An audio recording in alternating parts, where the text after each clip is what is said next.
Mesdames, Mesdemoiselles, Messieurs, bonjour et bienvenue sur cette nouvelle vidéo. La dernière fois, je vous avais lu une nouvelle de Maxime Chatham que vous pouvez retrouver par là-haut, là, sur le petit encart qui va s'afficher. Et aujourd'hui, c'est la mienne, sur le même thème, le repas. Alors j'ai été extrêmement original. Le titre, c'est 13 à table. 13 à table. Il n'est plus besoin de rappeler ce qui nous amena à chercher d'autres planètes habitables. Les matières premières en baisse au regard de la population toujours croissante, et une volonté de plus en plus forte pour les élites, financièrement supérieures, de mettre une distance entre eux et le reste de l'humanité. Bien évidemment, l'argent n'ayant ni odeur ni honneur, cette élite eut au fait de découvrir une planète aux 1000 merveilles qu'ils colonisèrent à leur profit unique. Cette planète, avec le temps, devint le symbole même du fossé qui les sépare, eux de nous, l'humanité. Enfin, quand je dis nous, je devrais plutôt dire anciennement moi. Je m'explique. Je suis un nouveau riche, un parvenu pour certains, voire un traître. J'attise la jalousie ou un certain mépris, en fonction de qui me juge. Mais pour m'être hissé jusque-là, j'aiguise aussi la curiosité des plus illustres. En un mot, il est de bon ton de m'avoir dans les dîners mondains. Du moins, tant que dure l'aura de mon nouveau statut, je ne suis pas dupe. Cette planète sur laquelle je viens d'emménager fut dans les premiers temps totalement annexée par les colons. Ils déboisèrent l'équivalent de 2 fois l'Amazonie pour pouvoir y construire de somptueuses villas. D'où le nom de résidence Amazonia. Encore aujourd'hui, nous étendons notre domaine au détriment de la faune, de la flore et des autochtones endémiques de ce monde qui vivaient en harmonie avec leur environnement. Mais nous n'allons pas nous encombrer de tribus primitives. Je vois d'ici là les bons penseurs qui fustigent cette part de nous-mêmes, cet orgueil dévastateur de prédateurs insatiables, dirait-il. À cela, je voudrais rappeler, quand bien même je pourrais avoir des accointances avec leurs offenses, que depuis le commencement de la vie, sur Terre, comme sur toutes les planètes découvertes depuis lors, la loi du plus fort a toujours prévalu. N'est-ce pas ainsi que Dieu nous a conçus?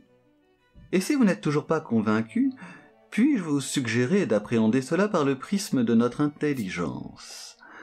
N'est-ce pas cela qui nous distingue du primate de base? C'est cette intelligence qui nous fit passer de la bête à l'être sublimement développé.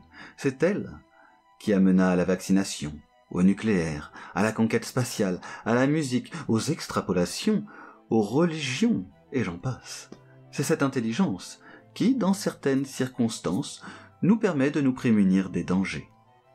Sans elle, nous ne serions pas arrivés là où nous en sommes. J'en veux pour preuve de cette terrible histoire qui se déroula il y a quelques semaines de cela. Laissez-moi tout d'abord vous dépeindre le contexte. 3 grandes barrières entourent les résidences d'Amazonia. À l'intérieur, il y a un astroport, une multitude de boutiques chics tenues par des robots et de vastes propriétés, somptueuses villas rayonnant de 1000 feux par leur dorure, leur marbre, leurs piscines extravagantes et leurs jeux de lumière faisant pâlir les étoiles de jalousie. Les seuls miséreux à être tolérés dans l'environnement de cette élite sont les domestiques de maison, dotés d'une impeccable discrétion et d'un sens de l'étiquette tout à fait à propos. Et il y a les gardiens, au physique musculeux, dont la tâche est de vérifier les barrières et de repousser toute menace. Mon histoire concerne l'un de ces gardiens. La nuit venait de tomber, et il venait vérifier la zone H de la première barrière, celle la plus près de la forêt sauvage, car une alerte lui en était parvenue. Vous trouverez peut-être cela curieux, mais les autochtones avaient difficilement accepté notre présence, et le fait d'avoir été spoliés de leur lieu de vie. Il fallait bien que nous trouvions un endroit à notre convenance tout de même. De fait, ils cherchaient fréquemment à saccager nos installations pour pouvoir pénétrer la zone résidentielle, dans le but de tuer et piller. Vous voyez à quel point ils sont barbares.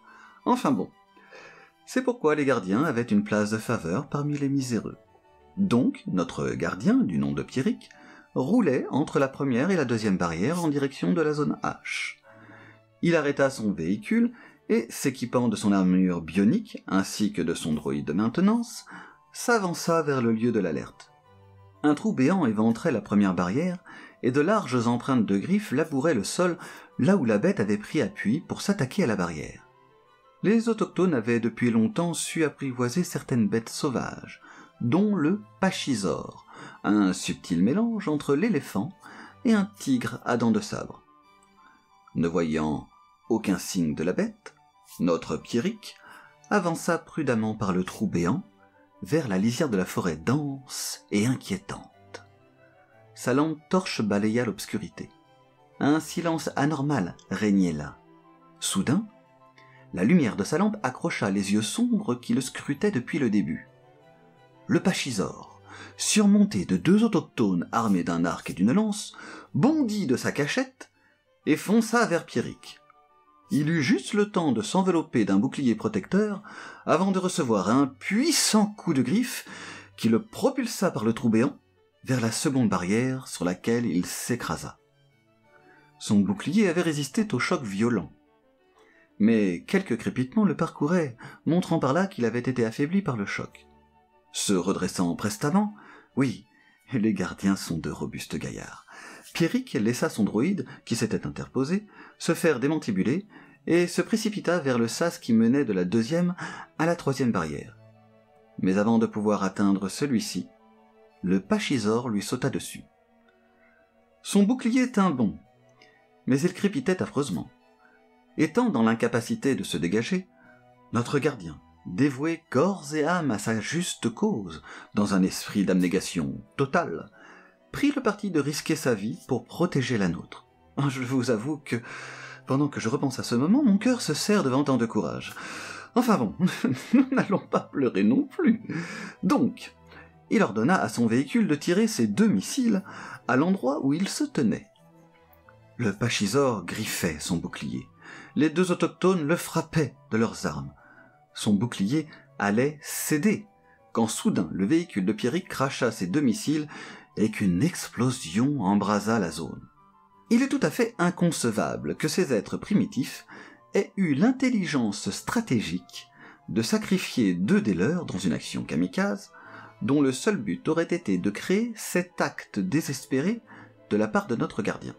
Quoi qu'il en soit, l'explosion avait eu pour effet de créer une grande brèche dans la 2e barrière, à travers laquelle de nombreux guerriers autochtones s'engouffrèrent quelques minutes plus tard. Mais le combat mené par Pierrick avait déclenché l'alerte. Quand ces primitifs guerriers traversèrent les barrières éventrées, une armée de gardiens les attendait de pied ferme et réussirent à les repousser et à en exterminer un bon nombre, Dieu soit loué. Mais revenons à notre Pierrick. L'explosion l'avait projeté par-dessus la 3e barrière, dans la zone résidentielle. Son bouclier avait fait son office, et bien que contusionné et groggy, il était en vie. Le pachysaure avait absorbé le plus gros de l'explosion, et l'un de ses organes, arrachés, avait protégé l'un des 2 autochtones, qui s'était retrouvé, lui aussi, propulsé par-dessus la 3e barrière. Malheureusement pour notre pauvre Pierrick, celui-ci se dirigeait droit sur lui. Il n'avait plus de bouclier, plus d'armes, et plus réellement le sens des priorités. De fait, au lieu de faire face au danger qui le chargeait, il prit ses jambes à son cou et chercha refuge en direction de la villa la plus proche.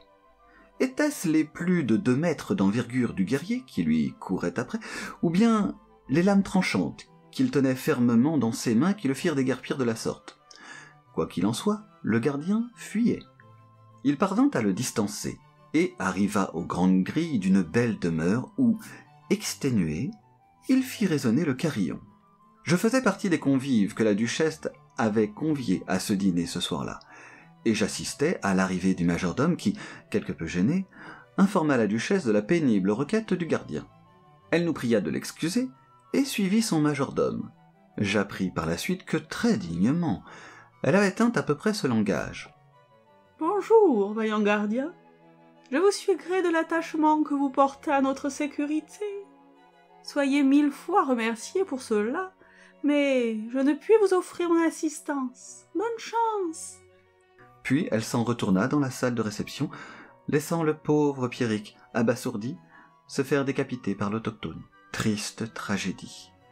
Je vous rassure, ce monstrueux primat se fit électrocuter lorsqu'il voulut franchir le mur d'enceinte de la villa, et il fut achevé par les gardiens en renfort qui, en arrivant près des barrières, avait vu au loin l'un des leurs se faire poursuivre par ce monstre et avait accouru à sa rescousse, un peu tard malheureusement. Lorsque la duchesse revint parmi nous, elle nous informa de la requête du gardien en danger et du douloureux refus qu'elle avait été contrainte de lui donner. Je m'en étais étonné tout haut. « Pourquoi le laisser à son funèbre sort ?» avais-je demandé naïvement. « Vous êtes nouveau dans notre sphère et je conviens que cela vous questionne. » commença-t-elle alors que quelques convives s'amusaient de ma remarque. « Voyez-vous, si j'avais accepté de lui ouvrir mes portes, il aurait été alors mon invité.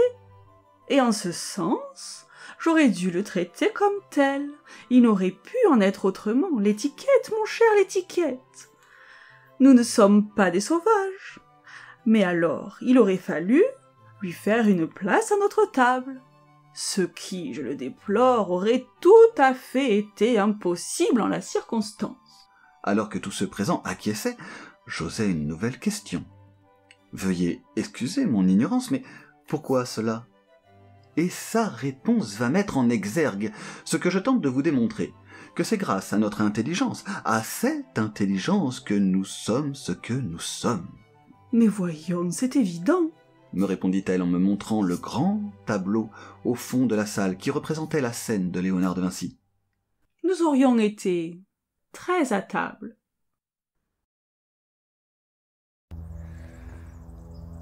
Et ben voilà, j'espère que cette vidéo vous a plu. Le texte très cynique, satirique un petit peu, vous avez compris le truc. Alors pour ceux et celles qui n'auraient pas compris, l'allusion au tableau, la scène de Léonard de Vinci, en fait, être très à table, ça porte malheur. Et comme représente le tableau de Léonard de Vinci, la scène, en fait, c'est le dernier repas de Jésus, où ils étaient très à table, et il y avait Judas qui allait le trahir. Du coup, ça porte malheur d'être très à table. Explication, voilà. N'oubliez pas de lâcher un petit pouce bleu, de liker, commenter, etc., etc. Voilà, je vous souhaite une très bonne journée ou une très bonne soirée en fonction d'eux. Et puis, bonne lecture à tous ceux qui lisent et à très bientôt. Bye bye.